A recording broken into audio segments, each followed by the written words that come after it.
Oftentimes in the back in the sacristy is I'm best in. I'll ask Michael, one of our staple servers, and ask him. We talk about maybe the saints and what saints we celebrate today. And today I asked him, Michael, what's today? He I think I caught him a little bit in a daze, and he goes, Chiefs against Chargers. And part of me was like, that's my boy. But also, today's also Our Lady of Sorrows. Chiefs and Chargers, but also Our Lady of Sorrows.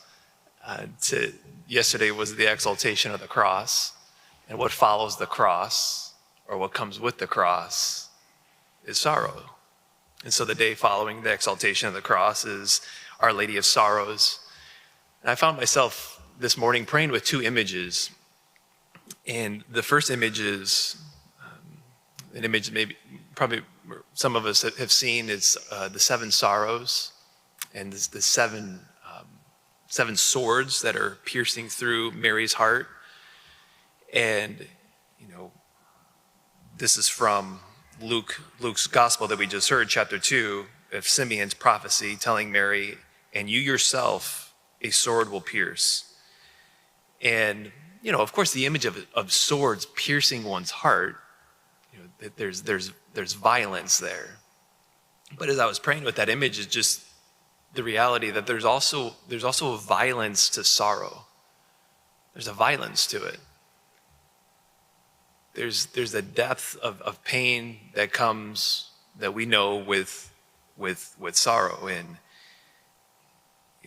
there's a question, and theologians have discussed, well, how much did Mary know?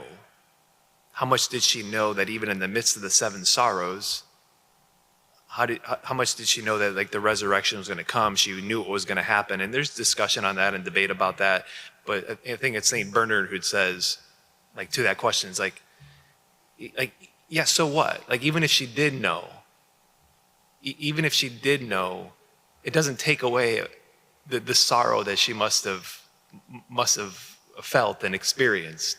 Even if she did know that in 3 days Jesus would rise from the dead. There's just things that are that bad. Mary, of course, at the foot of the cross with her son, of that sort of the violence of sorrow that was hitting her heart. There's an element in one of the prayers that we prayed of the valley of tears, of earth just being the valley of tears. And one of the seven sorrows is, I think it's the sixth sorrow is Mary with Jesus, him taking down from the cross. And so the other image I prayed with this morning was Michelangelo's Pieta. And one thing struck me with praying with that this morning was just Mary's hands. I don't know if you ever noticed it, but her right hand is around, like, just firmly holding on to Jesus's body as his body lays limp in the iconic Pietà. So the one hand is firmly grasps to his body, like holding on to him, but also holding on to the sorrow. It's like fully embracing the sorrow. But her left hand, which I hadn't noticed before, it's somewhat behind his body, but her left hand isn't holding him. It's out, just gently being held open, and it's upward. And I was, just praying with that. The Lord, just gave me this, this hand is softly open upward, as if like Mary's there just with this surrender and this trust in God's providence, even in the midst of this horrific situation. Instead of trying to control it, instead of trying to control the situation, her hands there just open upward in this spot of surrender and trust to God's providence.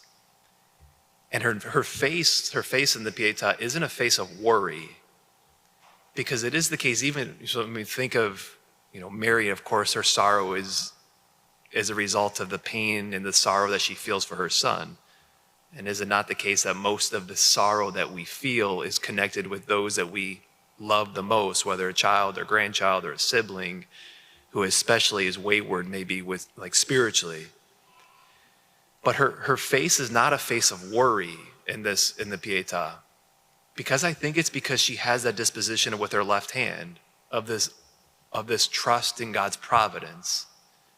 Because when we do try to grasp and control, the result is oftentimes worry.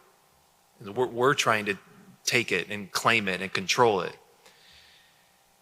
And so where we're at today, and whatever it is of the violence of the violence of sorrow that we might be experiencing, and it may be with a child or a grandchild, it might just be a situation that's bringing about the violence of sorrow that we're sitting with today.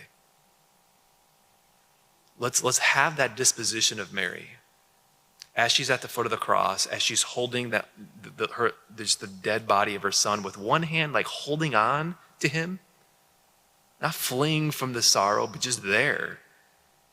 And just, we're in the valley of tears, and I'm staying here, and I'm staying with him. And on the other hand is this open disposition of this surrender and trust to God's providence. Instead of trying to control it, I'm surrendering it to him.